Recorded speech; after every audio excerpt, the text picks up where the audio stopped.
भगवान समुद्र के समीप विराजमान हैं। प्रार्थना की 3 दिन, पर समुद्र नहीं आए। फिर कोप किया, लाओ अग्निबाण, अभी सोख लेते, भस्म कर देते समुद्र को।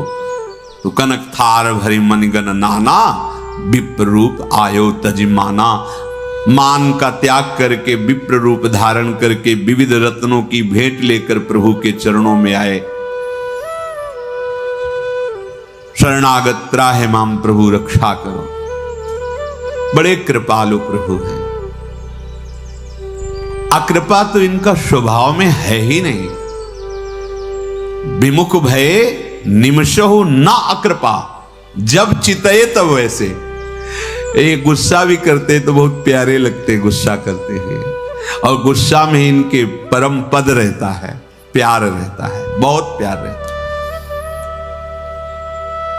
तो तुम शरण में आए हो तो निर्भय हो जाओ। अब बताओ कैसे समुद्र पार करे हमारी सेना। तो उनका प्रभु, अभी मैं सूख जाऊंगा, आपका प्रताप ऐसा है, पर यदि आप पुल बांध देंगे तो आपका यश होगा और मेरी महिमा हो जाएगी, मेरी मर्यादा बनी रहेगी। नाथ, आपकी ही बनाई हुई मर्यादा है। भगवान तो मर्यादा पुरुषोत्तम है, कैसे पुल बंधेगा।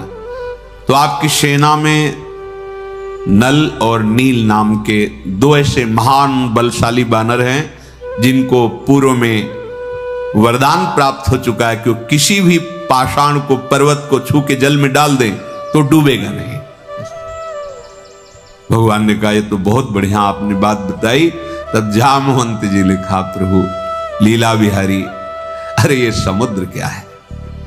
सुनहु भानुकुल के तू, जामवंत कर जोरी कहे।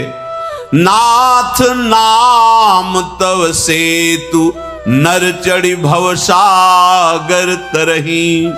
प्रभु ये समुद्र क्या चीज है। भव समुद्र जिससे पार होना अत्यंत कठिन है, आपका नाम लेकर के बहुत पार हो गए, बहुत पार हो रहे हैं, बहुत पार हो जाएंगे। भव समुद्र का पुल है ये नाम। आनंद से, मस्ती से चले जाओ, पार हो जाओगे।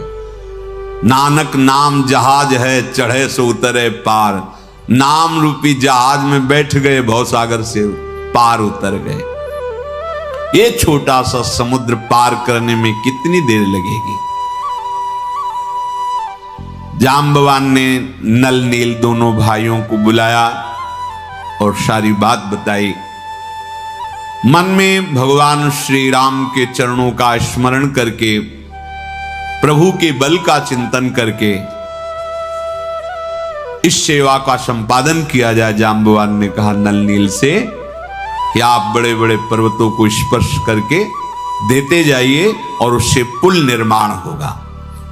बानरों के यूथपति, बड़े बड़े बलवान, विविध रंगों वाले, अपार बलशाली, सबसे कहा मेरी विनती सुनिए।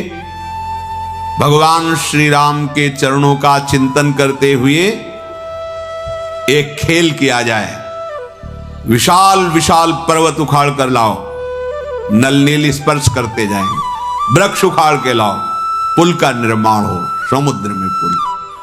आप तो जय श्री राम हुंकार मारते, ऐसे बलवान भगवान की प्रताप से रीक्ष बानर जिस पर्वत को देखते जड़ से उखाड़ के ले आते, वो स्पर्श करते, वो ऐसे तैर जाता। भगवान का प्रताप है। तरी हैं जलधि प्रताप तुम्हारे। क्या नहीं हो सकता भगवान के प्रताप से। विश्वास करो, विश्वास करो। अगर भगवान के चरणों का आश्रय ले लो तो आपको खुद अनुभव होने लगेगा कितनी अपार सामर्थ्य प्रभु की है। वो आप में उतरेगी, सामर्थ्य आप में उतरेगी।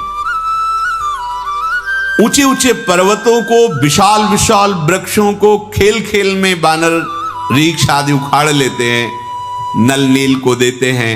वे क्रम से ऐसे सुंदर पुल बनाते चले जा रहे हैं। असीम महिमा। इधर पुल निर्माण शुरू हो रहा है, और भगवान श्री राम ने ये परस्पर अपने इष्ट मानते, भगवान शंकर श्री हरि को, श्री हरि भगवान शंकर। अब इतना बड़ा कार्य पुल निर्माण शुरू हो रहा है, तो श्री राम जी ने भगवान शंकर का ध्यान किया और सुग्रीव को आदेश किया ब्रह्म ऋषियों को बुला के ला, और सुंदर वहीं शिवलिंग की स्थापना करके विधि पूर्वक पूजन अभिषेक किया और सबसे कहा कि मुझे सबसे प्रिय हैं भगवान शिव। श्री राम जी ने लिंग थापी विधिवत करी पूजा, शिव समान प्रिय मोहि न दूजा, शिव द्रोही मम भगत कहावा, सोनर सपने हूँ मोहि न पावा, शंकर विमुख भगति चह मोरी, सोनार की मूढ़ मति थोरी। भगवान श्री रघुनाथ जी ने शिवलिंग की स्थापना की, विधि पूर्वक पूजन किया और सबसे कहा कि जो भगवान शंकर से द्रोह करता है और मेरा भक्त कहलाता है, मुझे स्वप्न में भी कभी प्राप्त नहीं कर सकता, मुझे अच्छा नहीं लगता। ध्यान से सुनो, भगवान श्री हरि श्री राम जी कहे, जो भगवान शंकर का द्रोही है वो मेरा भक्त है, स्वप्न में भी मुझे प्राप्त नहीं कर सकता। शंकर जी से विमुख होकर विरोध करके मेरी भक्ति चाहता और नरकगामी मूर्ख और अल्प बुद्धि है, ये भगवान के बहुत प्रिय है। उन्हीं की कृपा से प्रेम लक्षणा भक्ति नरसिंह जी को सीधे रास में प्रवेश, सीधे रास में, कोई साधना नहीं, सीधे रास में भगवान विश्वेश्वर जगत गुरु महादेव जी की कृपा से ही प्रभु की प्रेम लक्षणा भक्ति। राधा बाबा जीवन चरित्र पर बड़े बड़े महा, अगर इस जन्म में आप प्रियालाल के भक्त है तो आपकी आराधना बनी है, चाहे इस जन्म में या पूर्व जन्म में। बिना भगवान शंकर की कृपा के ये प्रेम मार्ग नहीं मिलता, भक्ति मार्ग नहीं मिलता। जिनको भगवान शंकर जी से प्रियता है परंतु मुझ हरि से द्रोह करते हैं, या जो मेरे से प्रेम करते हो शिव जी से द्रोह करते हैं, वो कल्पों नरक में वास करते हैं। ना प्रेम मिलता है ना भक्ति मिलती है, द्रोह नहीं।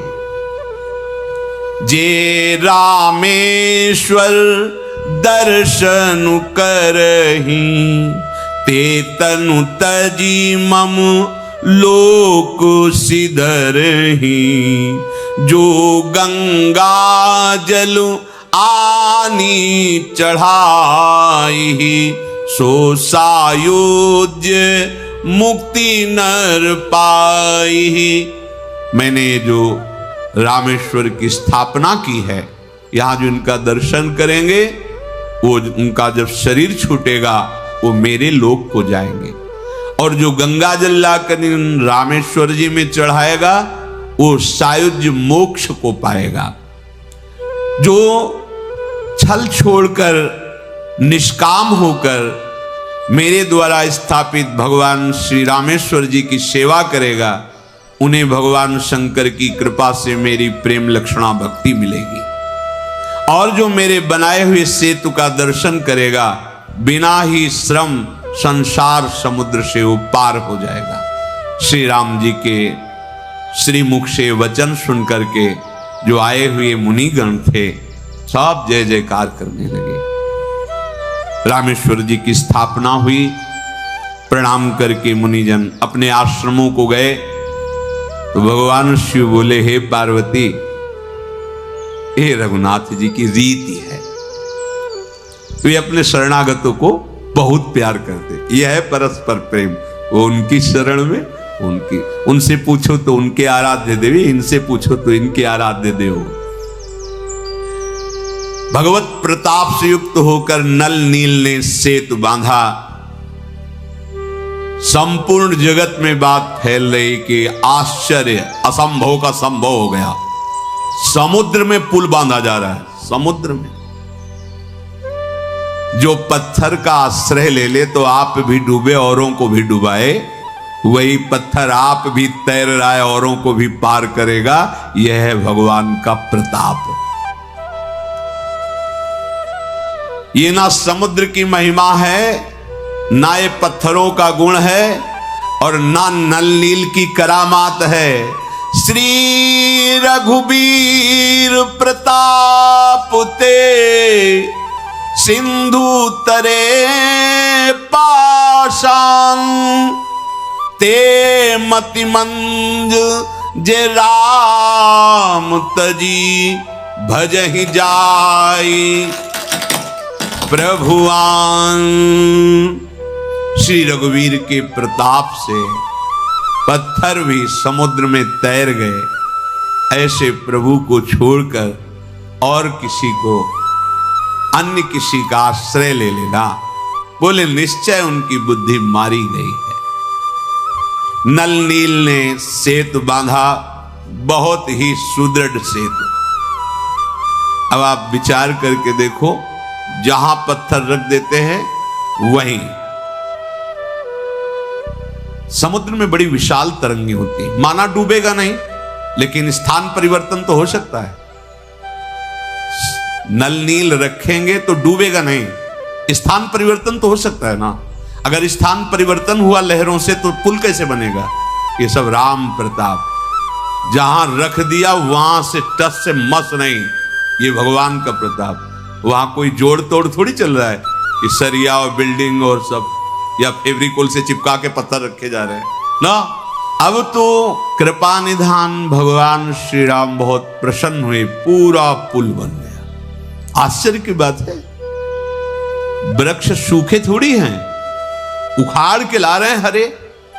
चलो पर्वत छू लेंगे नहीं, पर वृक्ष, बड़े बड़े वृक्ष ला करके वही गौर से देखो, सब में राम प्रताप कार्य कर रहा है। भगवान जने बड़ाई दे, इनका स्वभाव है।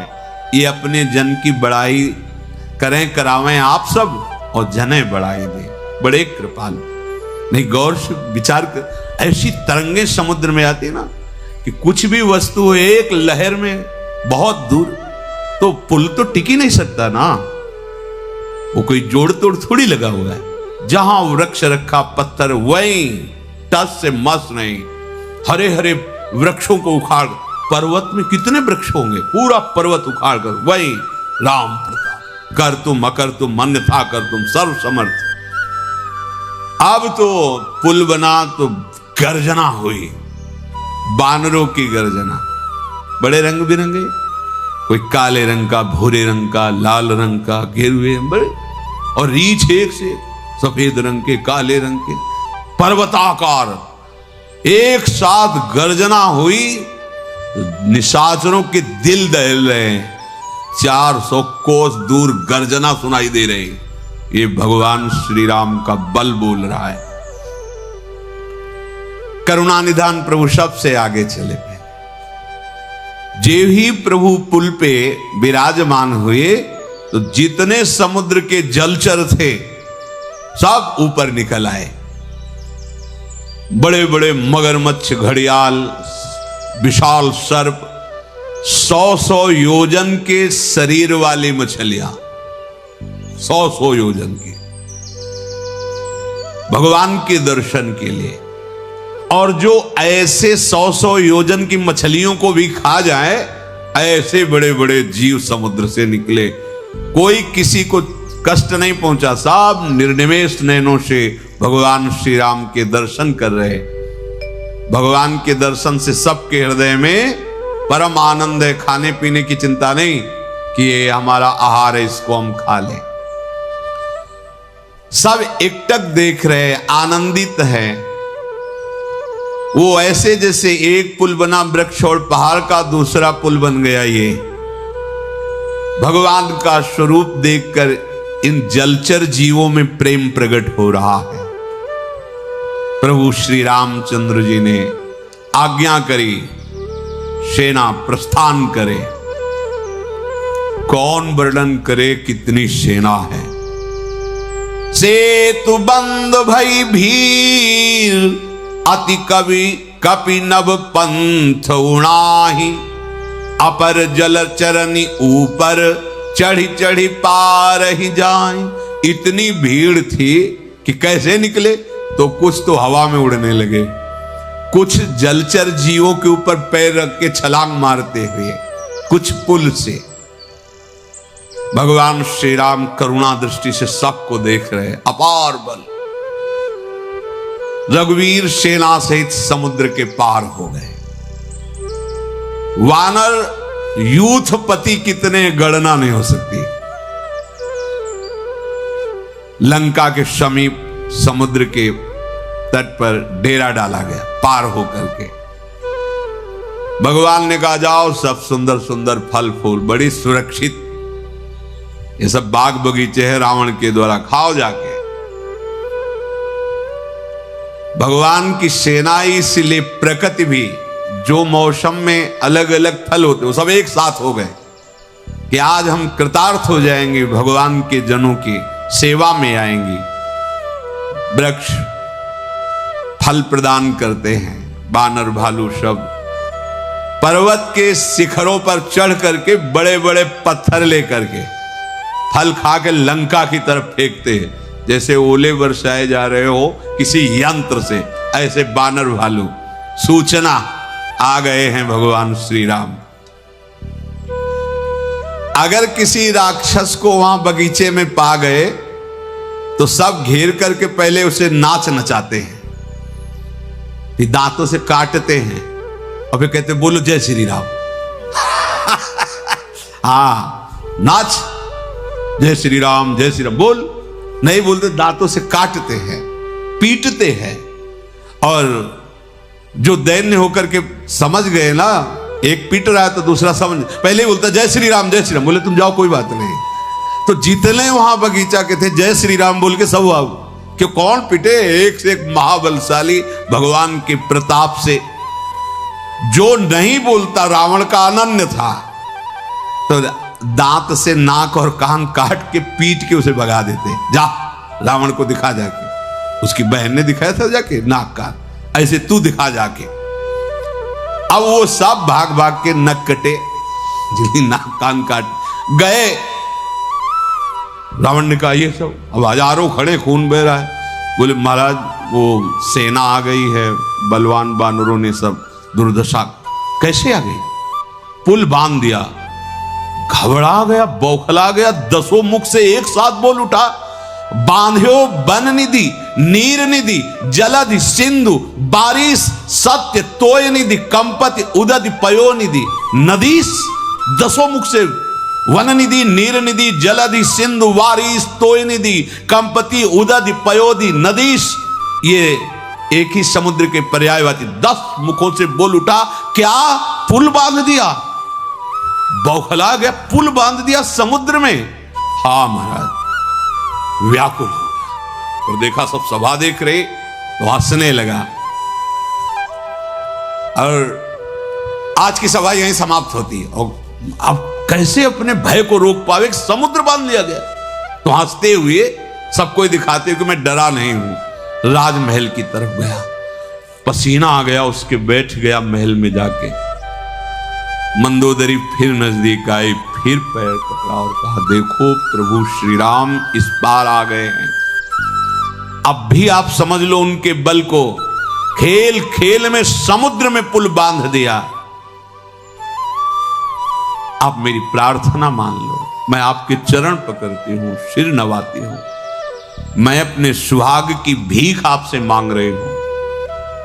आप क्रोध त्याग करो, मेरा वचन सुनो। नाथ, वैर उसी के साथ करना चाहिए जो समान बलशाली हो कम से कम, नहीं तो जिसे बुद्धि और बल के द्वारा जीता जा सके उससे करे। अजित प्रभु को तुम उनकी समानता नहीं कर सकते हो, फिर तुमने उनसे वैर किया। तुम्हारा और रघुनाथ जी का ऐसा जैसे जुगनू और सूर्य। मंदोदरी कह रहे वो भक्त है जिन्होंने अत्यंत बलवान मधु कैटभ को मारा, वाराह रूप नृसिंह रूप धारण करके हिरणाक्ष हिरण कश्यप को मारा, वामन रूप से बलि को बांधा, परशुराम रूप से सहस्त्राबाहु की भुजाओं का छेदन करके मार डाला, वही भगवान अवतीर्ण हुए हैं, वही श्री हरि हैं। नाथ, आप विरोध न कीजिए। जिनके हाथ में काल है, कर्म है, जीव है, उनसे तुम वैर कर रहे हो। मेरी एक बात मान लो, राम ही सौंपी जानकी, नाई कमल पद माथ, सुत कहूं राज समर्पी बन, जाई भजी रघुनाथ। मेरी प्रार्थना है, आप प्रभु इस पार आ गए, चलो उनके चरण पकड़ लो चल करके और कहो, हे शरणागत, गलती हो गई, और सियाजू को सौंप दो और ये लंकाधिपति पद पुत्र को दे दो, अब एकांत होकर भगवान का भजन करो। अब आपका जीवन का सार यही होगा। और मुझे पता है रघुनाथ जी आपको, जब आप चरणों में गिरेंगे और क्षमा मांगेंगे तो क्षमा कर देंगे। बड़े दयामय हैं नाथ, दीन दयालु रघुराई। आपको कुछ करना नहीं, सब कुछ आपका बड़ा यश है। देवता दैत्य चर अचर सब आपसे भयभीत है। आपने बड़ा नाम भी कमा लिया है, सब भोग भोग लिए हैं। आप बुद्धि शुद्ध करो। संत जन ऐसी नीति कहते हैं कि चौथी अवस्था सिर्फ भजन के लिए है। स्वामी, अब आप अपनी इस अवस्था को सार्थक कर लीजिए, जिनके द्वारा सृष्टि रची गई, पालन होता है, संहार होता है। समस्त भोगों की ममता का त्याग करके शरणागत वत्सल भगवान श्री हरि का भजन कीजिए। जिनके लिए श्रेष्ठ मुनिजन साधना करते हैं, बड़े बड़े चक्रवर्ती सम्राट राज्य त्याग कर वैराग्य धारण करते हैं, वही कौशलाधीश श्री राम आप पर दया करने आए हैं। प्रीतम, यदि मेरी प्रार्थना मान लेंगे तो आपका पवित्र यश होगा, तीनों लोकों में वैसे ही आपकी कीर्ति है। अस कही नयन नीर भरी, गही पद कंपित गात, नाथ भजऊ रघुनाथ ही, अचल होई अहि बात। ऐसा कह के रो पड़ी मंदोदरी जी और चरण पकड़ करके कहा कांपते हुए शरीर से, नाथ रघुनाथ जी की शरण में हो जाइए, भजन कीजिए, मेरा सुहाग बच जाएगा, अचल हो जाएगा। रावण ने अट्टहास करके मंदोदरी को उठाया और कहा, तो जानती नहीं है मेरी अर्धांगिनी होकर रो रही है? अरे तूने व्यर्थ में उन तपस्वियों का भय मान लिया है। बता तो इस जगत में कौन योद्धा जो मेरे से आंख मिला के सामने खड़ा हो सके? वरुण, कुबेर, पवन, यमराज, दिक्पाल, काल सबको अधीन कर लिया है। देवता, दानव, मनुष्य कौन ऐसा है जो मेरे से भयभीत नहीं होता? तू भीरू है, डरपोक है, इसलिए तू डर करके मेरे शत्रु की बड़ाई कर रही है। मंदोदरी ने कहा, आपकी समझ अब कैसे समझाऊं? रावण ने कहा, नहीं समझना तेरी बात। अब उठा, फिर सभा में, सभा से आया, फिर सभा में जाके बैठ। मंदोदरी ने हृदय में जान लिया, अब इसका विनाश पक्का है। इसको अभिमान है, अब ये नष्ट होगा, ये परिचय है। अभी स्वा को जाना नहीं तो उसका अभिमान क्या है? पर को, शरीर को, संसार को। स्वा को जान लोगे ना तो स्वात्मा राम बन जाओगे। कोई दूसरा है नहीं, कोई दूसरा है नहीं, फिर क्या किससे अभिमान? तो अभिमान में कभी कभी ऐसा होता है कि मेरा कर्तव्य है, मुझे करना ही चाहिए। तुम्हें अभिमान हो गया, कर्तव्य को कर्तव्य समझ रहे हो। अब वो गया, सब मंत्रियों को पुनः बुलाया, कहा कोई बताओ अब मुझे क्या करना चाहिए। मंदोदरी ने बताया, समझ में नहीं है। राक्षसों ने कहा, प्रभु आप डर क्यों रहे? आप बार बार ऐसा पूछ रहे हैं, ऐसा लग रहा है कोई भय आ गया है आपके सामने। अरे जो सेना आई है वो तो हमारा बाल भोग है, बानर भालू तो हमारे आहार हैं, आप क्यों भयभीत हो रहे हैं? बहुत गलत होता है जब ऐसे सलाहकार होते हैं। ये मुंह चुपरी बोलने वालों से बचना चाहिए। मीठे बोल बोल करके, बड़ाई करके सर्वनाश करा देते हैं। अपना हितैषी कड़ुआ बोल रहा है तो आदर करके सुनना चाहिए। बहुत बुद्धि को सावधान रखना है। सबके वचन श्रवण सुनी, कह प्रहस्त कर जोरी, नीति विरोध न करी प्रभु, मंत्री मति अति थोरी। रावण के एक पुत्र का नाम प्रहस्त था। जब मंत्रियों की ये बात सुनी कि अरे नर भालू तो मेरा आहार हैं, आप काहे को भयभीत होते हो? अरे आपके समान कौन? प्रहस्त खड़ा हुआ और हाथ जोड़कर कहने लगा, क्षमा किया जाए प्रभु, नीति विरुद्ध ये कार्य हो रहा है। ये जो मंत्री हैं इनमें बहुत लघु बुद्धि है, ये जान नहीं रहे हैं। मूर्ख, खुशामदी, मुंह देखी ठकुर सुहाती कहने वाले ये मंत्री हैं। नाथ, इनसे पूछो, अब तो सेना आई है। एक आया था, किसी ने पाया क्या उसे? एक आया था हनुमान, पूरे लंका को त्राहिमाम मचा दिया। बाल भोग नहीं किए कोई? ये बहुत बड़ी बड़ी बातें सभा में कर रहे हो। एक आया था, सुरक्षित वापस गया। पूरी सेना आई, केवल डींग हाँक रहे हो कि हम इनको खा जाएंगे, ऐसा करेंगे। कौन इस सभा में जो हनुमान का स्मरण करके भयभीत ना हो जाता? प्रहस्त ने कहा, समुद्र लांग के एक बानर आया था, रामदूत, पूरी लंका जब स्मरण करती तो भयभीत हो जाती है। उस समय तुम्हारी भूख कहां गई थी? तुम्हारा बंदर रीछ भोजन है, तो उस समय कहां गई थी? जब पूरा नगर जला रहा था, टहास कर रहा था, पकड़ के खा लेते। स्वामी, इन मंत्रियों की बात न सुनो, इनकी बुद्धि मारी गई है। ये ऐसा बोलते हैं कि अभी तो अच्छा लग रहा है लेकिन परिणाम महादुखद होगा। और गुरुजनों के वचन वर्तमान में हो सकता कड़वे लगे, लेकिन परिणाम में अमृतोपम, अद्भुत सुख प्रदान करने वाले। अरे जिसने खेल खेल में समुद्र में पुल बांध दिया, सेना सहित सुबेल पर्वत पर आ गए, तुम उन्हें मनुष्य कहते हो? जिसके कहते हो कि हम खा लेंगे इन नरबानर को, एक गाल फुलाकर पागलों की तरह बात करने वाले मंत्रियों, सावधान। प्रहस्त पुत्र है रावण का। और हे तात, मेरे वचन को बड़े गौर से सुनिएगा। मैं कोई कायर नहीं हूं कि पक्ष ले रहा हूं उनका। कोई भी ऐसा नहीं है जो नीति विरुद्ध चले और उसका नाश ना हो जाए। धर्म विरुद्ध चलोगे, भले तुम्हें लग रहा है बहुत माल इकट्ठा कर लिया, लेकिन सब आग लग जाएगी। हृदय में भी और बाहर भी एक दिन तुम नष्ट हो जाओगे। ऐसे ही देखने लायक नहीं रहेगी। बिल्कुल देख लो, आंख खोल के देख लो, संसार का स्वरूप देख लो। करोड़ों में कोई एक ऐसा होता है जो हित की बात सुन करके सम्मान पूर्वक हृदय में धारण करता है। नहीं, मुंह चुपरी बातें सबको अच्छी लगती है, ठकुर सुहाती। अरे आप तो साक्षात, हाँ बस हो गए साक्षात। साक्षात बनने में जानते लगो, भजन करो, साधन करो, धर्म पूर्वक चलो, फिर देखो कैसा लगता है। प्रभु सुनने में कठोर और परिणाम में परम मंगल वचन जो होते हैं वो बहुत कम कहने वाले मिलते हैं। कहने वाले और सुनने वाले भी कम मिलते हैं। मेरी बात मान लीजिए, दूत को भेजिए, सीता जी को देकर श्री राम जी की शरण में चले जाइए। प्रहस्त ने कहा।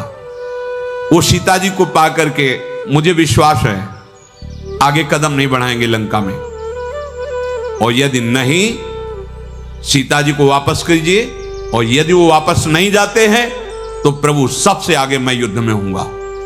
या तो मैं मारा जाऊंगा और या उनको पछाड़ूंगा। पर नीति ऐसी कहती है, आपने गलती की है, आप जाइए, दूत भेजिए और आप सीता जी को साथ लेके जाइए, उनको दीजिए। अगर वो वापस नहीं लौटते तो सबसे आगे युद्ध में मैं रहूंगा।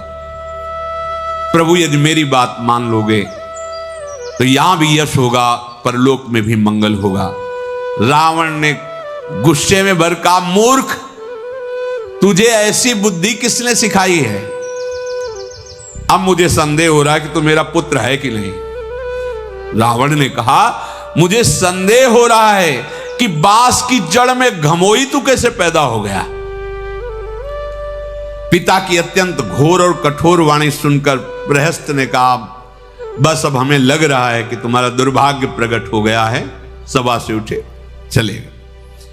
हित की सलाह रावण को ऐसे अच्छी नहीं लगती, जैसे भोग भोगना हो ना, दंड, तो उसे कहो कि परहेज से रहो, ये दवा खाओ, ऐसे नहीं समझ में आए। बुरी दशा आने के पहले बुद्धि बदली जाती है, बुद्धि बदल जाए। वो मानता नहीं, लाख समझाओ, देखो दुर्गति को प्राप्त हो गए, आप जो कदम रख रहे हो, नहीं समझ में आएगा। और जब गिरेगा तब उसे याद आएगी कि रोका तो था पहले। रावण सभा में खड़ा हुआ, अपनी 20 भुजाओं को देख के ऐसे ठोकता हुआ महल की तरफ। और एक लंका में विशाल महल सबसे ऊंचा था और रावण के मनोरंजन का अखाड़ा था। वहां जाकर के बैठा, किन्नर गंधर्व अप्सराएं सब ताल मृदंग आदि बजाने लगी, नाच गाना हो रहा है। सैकड़ों इंद्र के पास भोग नहीं होगा जैसा रावण के पास वैभव था। सुनासीर सत सरिस सो संतत करे विलास, परम प्रबल रिपु शीस पर तद्यपि सोच न त्रास। इतने महान बलशाली प्रभु से वैर करके नाच गाना सुन रहा है। रघुवीर जी सुवेल पर्वत पर सेना सहित विराजमान हैं। पर्वत का एक बहुत ऊंचा शिखर है, थोड़ा वहां समतल भूमि भी है। लक्ष्मण जी ने कोमल कोमल पत्ते ला करके वहां आसन बनाया। भगवान श्री राम विराजमान हुए, मृगछाला भी। कृपालु श्री राम जी के समीप सुग्रीव जी, भगवान थोड़ा थकित जैसे हो, सुग्रीव जी की गोद में सर रखा। विभीषण जी समीप बैठ करके चरण चापते हुए भगवान से बात कर रहे हैं। भाग्यशाली अंगद हनुमान भी प्रभु के चरण दबा रहे हैं। लक्ष्मण जी वीरासन पर बिल्कुल सावधान। लखनलाल धन्य है, कोटिशाह चरणों में बंधन है, कभी विश्राम नहीं किया, कभी विश्राम नहीं। गजब की सेवा लखनलाल की, एक पलक कभी नहीं झपी। रघुनाथ जी विश्राम करे तो आप वीरासन में, रघुनाथ जी तो सेवा में तत्पर, एक क्षण के लिए भी कभी लक्ष्मण जी विश्राम में। वीरासन में बैठकर प्रभु पाछे लक्ष्मण वीरासन, कट निसंग कर बाण सरा, दुश्मन के क्षेत्र में है। हनुमान जी अंगद जी भी चरण दाब रहे, भगवान सुग्रीव जी की गोदी में सर रखे हुए वार्ता हो रही। लेकिन लक्ष्मण जी दूर हटकर चारों तरफ देखते हुए वीरासन में बिल्कुल बाण संधान, कहीं भी चूक नहीं। कृपा रूप सौंदर्य गुणों के धाम भगवान श्री राम जी विराजमान हैं। धन्य है जो इनके चरणों को चाप रहे हैं, इनसे वार्ता कर रहे, और वो भी धन्य है जो नाम जप करते हैं, इनका ध्यान करते हैं। प्रभु ने कहा कि ये पूर्व दिशा की तरफ बड़ा तेज दिखाई दे रहा है, क्या चंद्रमा उदय हो रहा है क्या? देखो देखो कैसे चंद्रमा दिखाई दे रहा है। पूर्व दिशा रूपी पर्वत की गुफा में रहने वाला, मुझे लगता है ये सिंह जो चंद्रमा है, ये बिना डर के कैसे प्रकाशित हो रहा है। रात्रि रूपी सुंदर स्त्री के श्रृंगार हैं चंद्रदेव। भाइयों, चंद्रमा में जो एक कालापन है वो क्या है? अपनी अपनी बुद्धि के अनुसार कहो। सुग्रीव जी ने कहा, रघुनाथ जी, चंद्रमा में पृथ्वी की छाया दिखाई दे रही है, इसलिए वो काला दिखाई दे रहा है। किसी ने कहा चंद्रमा को राहु ने मारा था, वो चोट का काला दाग है। कोई कहता जब ब्रह्मा ने कामदेव की स्त्री रति का मुख बनाया तब उसने चंद्रमा की सुंदरता का सार भाग निकालकर रति के मुख में रखा, तो उनका तो मुख सुंदर हो गया, पर चंद्रमा में इतने भाग से सुंदरता गई, इसलिए काला दिखाई दे रहा है। प्रभु श्री राम जी ने कहा विष चंद्रमा का बहुत प्यारा भाई है, इसी से उसने विष को अपने हृदय में, क्योंकि विरहाग्नि में है, विषयुक्त अपने किरण समूह को फैलाकर वो वियोगियों को जला रहा है।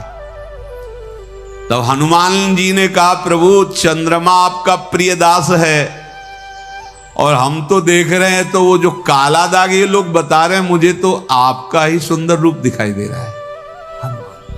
ये प्रभु को लग रहा है कि मानो विष फैला रहा है, क्योंकि सियाजू के विरह में। हनुमान जी कह रहे ये प्रिय दास है आपका, इसलिए ये जो श्यामता दिखाई दे रही इसमें सुंदर राम रूप समाया हुआ है। पवन पुत्र के वचन सुनकर सब आनंदित हो गए, धन्य है, कुछ और दिखाई ही नहीं दे।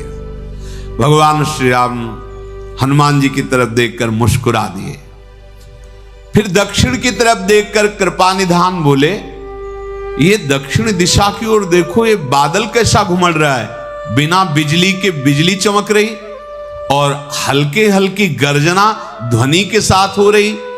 विभीषण जी बोले प्रभु ना ये बिजली है ना बादल है, ये लंका की चोटी पर एक महल है जिसमें दशग्रीव रावण मनोरंजन कर रहा है। ये जो आप गर्जना सुन रहे हैं ताल मृदंग है, और रावण के सिर पर जो छत्र है वो मेघ की तरह दिखाई दे रहा है, और जो मंदोदरी के कानों में कर्ण फूल है वो बिजली की तरह चमक रहे हैं। प्रभु ये अनुपम ताल मृदंग बजा करके गंधर्व अप्सराएं नाच करके रावण का मनोरंजन कर रहे हैं। प्रभु मुस्कुराए कि इतनी बड़ी सेना और शत्रु सिर पर हो मनोरंजन कर रहा है। उठ बैठे, सारंग धनुष पर प्रत्यंचा चढ़ाई और बाण का संधान किया। वहीं से एक ही बाण से छत्र मुकुट और मंदोदरी के कर्णफूल तब वहीं काट कर जमीन में गिरा दिए, और बाण तुरंत वापस रघुनाथ जी के तूड़ीर पर। ऐसा चमत्कार हुआ कि कोई देख ही नहीं पाया कि बाण के द्वारा यह हुआ है। ना भूकंप हुआ, ना हवा चली, ना कोई अस्त्र, ना शस्त्र। ये छत्र मुकुट रावण के और कर्णफूल मंदोदरी के, ये सभी सामने, सब नाच गाना बंद हो गया। भयभीत हो गए कि भारी अपशकुन हो गया। मुकुट कट के छत्र कुंडल ये सब गिर गए। कैसे गिरे किसी को कुछ पता नहीं। रावण ने कहा है मुकुट का गिरना आप शकुन कह रहे हो, अरे जहां गर्दनों को काट करके गिरा दिया तो आप शकुन नहीं हुआ, मुकुट बड़ा हिम्मती। हम तो बहुत इसके भगवान का पार्षद है, अगर वैर भाव की भक्ति कर रहा तो कभी किसी की बात स्वीकार नहीं कर रहा। कह रहा तुम सब कह रहे हो कि छत्र गिर गया, मुकुट गिर गया तो अपशकुन हो गया। अरे काट काट के सर गिराए शिव जी के चरणों में, जिसके सर कटने से अपशकुन नहीं हुआ उसके मुकुट गिरने से क्या अपशकुन हो जाएगा। जा सब घर में जाके सो चैन से, ऐसे रावण ने आदेश किया। डरने की कोई बात नहीं। सिर नवा कर गए। कर्णफूल जो गिरे थे मंदोदरी ने उठाया, फिर रोने लगी और कहा प्रीतम प्राणनाथ मेरी विनती सुनिए, श्री राम जी से विरोध त्याग दीजिए, तुम उनको मनुष्य मत मानिए, ऐसा हठ मत कीजिए। विश्वरूप रघुवंश मणि करहु बचन विश्वासु, लोक कल्पना वेद कर अंग अंग प्रतिजासु। मेरे वचनों पर विश्वास कीजिए, ये श्री राम विश्व रूप है। कितना सुंदर ज्ञान मंदोदरी का है। भगवान विश्व रूप है, ये सब उन्हीं के रूप है। सारा विश्व जड़ चेतन भगवान का रूप है। हर महान भक्त को यह अनुभव होता है। गोस्वामी जी को जड़ चेतन जग जीव जत सकल राम मैं जान, इसी अनुभूति को जीवन मुक्त अवस्था कहते हैं। न कोई शत्रु न मित्र, सब भगवत स्वरूप मुक्त हो गया हो, सारे कर्म बंधन छिन्न भिन्न हो गए। भगवान के ही अंगों में समस्त लोकों की कल्पना की गई है। प्राणपति रघुनाथ जी के चरणों में प्रेम करो, मैं बार बार कहती हूं, अस विचार सुन प्राणपति, प्रभु सन बयरु बिहाई, प्रीति करो रघुबीर पद, मम अहिबात न जाई। मेरा सुहाग न उजड़ जाए, आप मेरी बात मान लो, भगवान के चरणों में प्रीति कर लो। ठहाका मार के हंसा रावण, खूब हंसा और बोला, बड़ी अज्ञान की महिमा बलवान है। सब सत्य कहते हैं कि ये बहुत डरपोक होती है। देख लिया, डरपोक है तू, बार बार समझा रहा हूं, तेरी समझ अज्ञान है तेरे अंदर, और खुद अज्ञान आरोपित अपने में किए हुए। अरे तूने जिनको विराट रूप कहा, विश्व रूप कहा, और मुझे भयभीत कर रहे सुनाकर, तो समझ पूरा विश्व मेरे अधीन है, फिर मैं किससे डरूं? स्वभाव से सब मेरे से डरते हैं। अब मुझे समझ पड़ा तेरे में बुद्धि नहीं, रावण कह रहा है। अच्छा, नहीं, अब समझ में आया, तू मुझे बहुत प्यार करती है और ये बताना चाहती है कि विश्व रूप में मैंने विजय प्राप्त की, इसका मतलब राम से ही भी हमने विजय प्राप्त। ओ, तू मेरी ही प्रभुता का बखान करे। अब समझ में आया। मृगनयनी मंदोदरी, तुम्हारी गूढ़ भरी प्रशंसा सुनकर मैं प्रसन्न हुआ। मंदोदरी माथे पे हाथ रखिए, सोच रही, ये काल के वशीभूत हैं, मेरी बात इनको समझ में नहीं आ रही। रावण नींद तो आई नहीं, पूरी रात जगता रहा। वो बाहर से तो ऐसा प्रस्तुत करता मैं निर्भय हूं, निडर हूं, पर अंदर एक बैठ गया भय, जब से समुद्र पार होकर के आए। फूलई फरई न बेत, जदप सुधा वर्षहि जलद, मूरख हृदय न चेत, जो गुरु मिले बिरंच शब्द। चाहे अमृत बरसावे बादल, पर बांस में कभी फल फूल नहीं लगते। इसी प्रकार ब्रह्मा के समान ज्ञानी गुरु मिल जाए, पर मूर्ख जो होता है, जड़ स्वभाव का जो, उसमें कोई परिवर्तन नहीं होता। सुवेल पर्वत पर प्रातः काल रघुनाथ जी जागे, मंत्रियों को बुलाकर पूछा कि अब शीघ्र उपाय बताओ। जाम्बवान जी सबसे वयोवृद्ध हैं, श्री राम जी के चरणों में प्रणाम कर कहा, हे सर्वज्ञ, सबके हृदय में बसने वाले प्रभु, बुद्धि बल तेज धर्म, ये सारे गुण आप में स्वाभाविक विराजमान है, आप इनके समुद्र हैं। मेरे हृदय में आपकी प्रेरणा से एक बात आ रही कि एक बार रावण को अवसर देना चाहिए। बाली कुमार अंगद को दूत बना करके भेजा जाए, और ये बहुत प्रवीण है बात करने में अंगद जी, ये जाएंगे और वहां आपकी बात रखेंगे, फिर लौटकर जो बताएंगे उसके आगे फिर निर्णय। पहला कार्य एक बार फिर अवसर दिया जाए। भगवान श्री राम जी ने बहुत सराहना की जाम्बवान की, बहुत अच्छी बात तुमने की। भगवान ने अंगद जी को बुलाया और कहा, बुद्धि बल गुणों के धाम बालीपुत्र, तुम मेरे कार्य के लिए लंका में जाओ। तुमको बहुत समझा कर क्या कहूं, क्योंकि तुम स्वयं विवेकवान हो, चतुर हो। शत्रु से वही बात करना जिससे हमारा काम हो जाए और उसका कल्याण हो जाए, भगवान ने कहा। प्रभु की आज्ञा सिर चढ़ा करके उनके चरणों की वंदना करके अंगद जी बोले, प्रभु आप जिस पर कृपा करें तो उसमें सारे गुण अपने आप विराजमान हो जाते हैं। स्वामी, आपका कार्य तो स्वयं सिद्ध है ही, ये तो प्रभु ने मुझे निमित्त बनाकर मुझे आदर दिया है।